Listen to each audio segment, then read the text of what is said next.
teori hierarki kebutuhan. Ya, ini yang biasa dan sudah sering ya, cukup populer ya oleh teori Maslow, teori hierarki kebutuhan. Ya, yang mana manusia memiliki kebutuhan yang berbeda dan mencoba untuk memenuhinya. Ya pasti ya, karena kita punya tadi akal, ya. Jadi kita terus punya keinginan-keinginan, maka bagaimana kebutuhan-kebutuhan yang dibutuhkan oleh manusia itu tadi akan terus bagaimana itu bisa terpenuhi. Ya.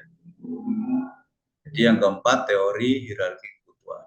Ya ada 5 teori kebutuhan Maslow yang biasa sudah kita kenal. Ya. Yang pertama adalah teori kebutuhan fisiologi. Ya, bagaimana sandang, pangan, papan, ya manusia itu bisa terpenuhi, itu fisiologi. Ya, jadi ini kalau dilihat piramid ini yang paling paling bawah. Ya, jadi kebutuhan sandang, pangan, papan ini kan paling paling mendasar ya, primer lah. Ya, kebutuhan primer manusia ya di situ sandang, pangan, papan. Ya, itu harus terpenuhi. Gitu, ya, karena itu sudah kebutuhan yang pokok ya, primer. Jadi harus ada sandang di sana untuk pakaian dan seterusnya, harus ada yang dimakan dan harus ada tempat untuk tinggal. Ya, kalau sudah nanti fisiologi sandang pangan papan terpenuhi, dia akan mulai meningkat ya ke kebutuhan yang kedua, yaitu kebutuhan akan rasa aman gitu. Bagaimana pendidikannya gitu ya. Bagaimana jaminan hari tuanya. Nah, ini yang harus kita pahami ya. Jadi sudah mulai mikir ke sana pasti. Pasti ya. Nah, makanya nanti ada yang bagaimana dia terpenuhi apa namanya pendidikannya, dia membayar tertentu untuk persiapan pendidikan lewat asuransi misal dan seterusnya, itu salah satu bentuk ya. Setelah kebutuhan primernya dia sudah terpenuhi, baru ke rasa aman ya. Bagaimana nanti saat sudah pensiun misal ya, hari tua, dia tetap ada jaminan tidak tidak bingung ya seperti apa nanti, itu kebutuhan rasa aman. Yang ketiga kebutuhan sosial ya, kebutuhan manusia untuk berinteraksi ya antara satu dengan lainnya ya, karena kita makhluk sosial, tidak bisa sendiri itu ya. Kalau sendiri ya kayak hidup di hutan itu ya gitu ya Mas Alfian ya.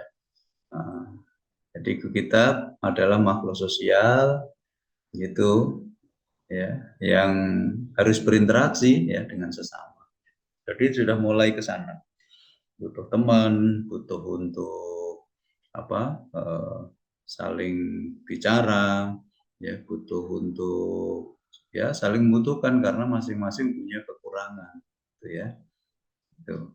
Jadi setelah fisiologi rasa aman kita baru nanti akan meningkat ke interaksi ya. Pasti. Kemudian yang keempat, kebutuhan akan penghargaan diri.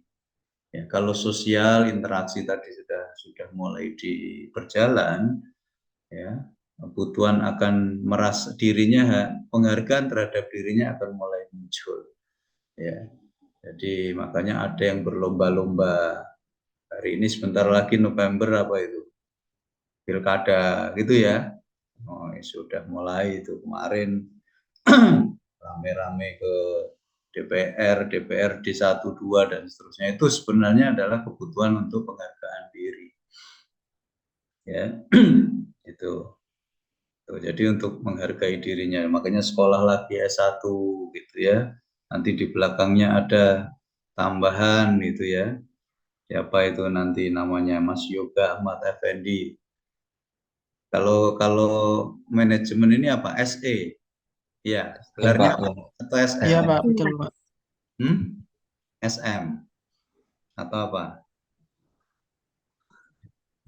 belakangnya? Belum tahu. SM, Pak. SM ya, sarjana manajemen ya sekarang ya. Iya, Pak. Oh gitu ya. Kalau dulu kan SE gitu ya. Sekarang SM. SE itu bukan ekonomi, toh. Ya, kalau dulu kan manajemen itu ekonomi, ada manajemen, ada akuntansi. Itu SE semua dulu. Ya, kalau sekarang mungkin SAKT gitu ya, akuntansi ya. Mungkin seperti SAK aja, Pak. SAK, oh, SAK. Iya, Oh, oke. Kalau AKT apa? Akuntan. Beda lagi ya. kurang tahu. Angkatan, Pak. Ya, ya. Oke, ya. Jadi kalau nanti kebutuhan terhadap yang keempat penghargaan dirinya sudah, baru kebutuhan untuk aktualisasi dirinya, gitu ya. Jadi mengaktualkan dirinya. Makanya teman-teman kalau melihat ada yang kemana-mana pakai apa barang-barang yang mahal, branded, itu salah satunya bentuk itu sebenarnya. Ya, memang ya seperti itu dalam diri seseorang tuh. Ya, ada yang punya jet itu ya, harga ratusan M misal. Itu kebutuhan aktualisasi diri. Gitu. Ya, jadi ya nggak usah ngiri, gitu ya Mbak Rima, nggak usah ngiri, itu. Itu memang aktualisasi diri. Oh ini apa Rolex, nah itu kan aktualisasi diri sebenarnya. Kalau sepatu apa sekarang itu yang apa agak tinggi itu apa tuh harga yang ini sepatu merek apa gitu ya, itu aktualisasi diri. Kalau jam tangan kan tadi apa Rolex gitu ya, kalau tas Hermes misal sekarang kan banyak sudah mulai, itu adalah kebutuhan aktualisasi diri. Jadi tingkatan-tingkatannya begitu, mulai dari fisiologis dulu, rasa aman ya, kemudian sosial, penghargaan diri, aktualisasi diri.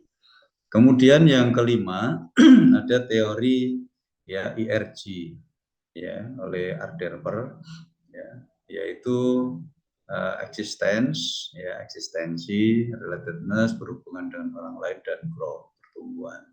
Jadi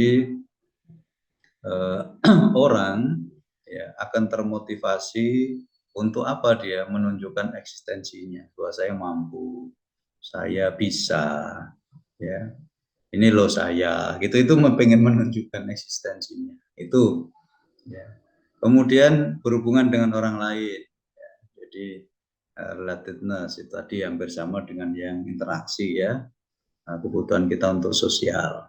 Kemudian growth, untuk pertumbuhan, bahwa ini loh saya apa namanya bisa, saya sudah lebih gitu ya, saya sudah selesai, saya punya pekerjaan yang baik dan seterusnya. Itu motivasi, teori motivasinya itu untuk menunjukkan eksistensi dirinya. Kemudian tadi ya, bahwa saya bisa, dan ini growth, bahwa saya terus lebih baik dari sebelum-sebelumnya.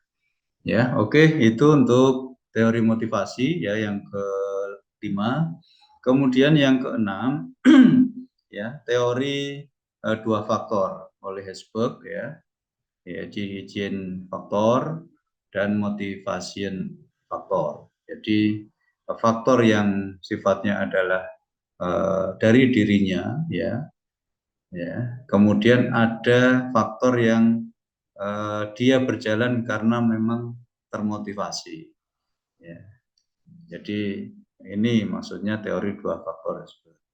Kemudian yang ketujuh, teori pengharapan ya. Jadi teori pengharapan ini muncul manakala karyawan itu dia mau berjalan, dia termotivasi karena ada harapan ke depan, pasti begitu ya. Kenapa Mbak Gita misal, Mbak Gita kerja di mana? Di konveksi, Pak. Nah, di konveksi itu kan. Nah, jadi nanti kalau tanggal 1 atau tanggal 10 ada gajiannya enggak? Tanggal berapa biasanya? Tanggal 5. Tanggal 5, ternyata keliru saya. Saya kira tanggal 1 atau 10, tanggal 5. Tanggal 5. Kalau tanggal 5 kan semangat banget nggak kalau masuk kerja? Iya, Pak. Jadi masuk kerjanya paling semangat itu pas di tanggal 5 itu. Gitu ya. Ya, kenapa? Karena Iya, ada harapan. seperti itu, Pak. Ada Kenapa? seperti itu. Gimana Mas Alfian? Ada beberapa orang yang saya pernah temui seperti itu, Pak. Iya. Jika misalnya sudah waktu gajian, biasanya nggak jam segitu, kok udah pagi banget datang gitu loh, Pak. Ya, ya itu karena memang hakikatnya ya memang seperti itu ya. Kalau hari Senin itu paling lemes itu ya. Tapi kalau pas Senin tanggal 5 ya beda lagi itu ya. Itu ya Mas Alfian ya. Jadi teori pengharapan itu seperti itu. Jadi orang karyawan akan termotivasi karena memang ada yang diharapkan.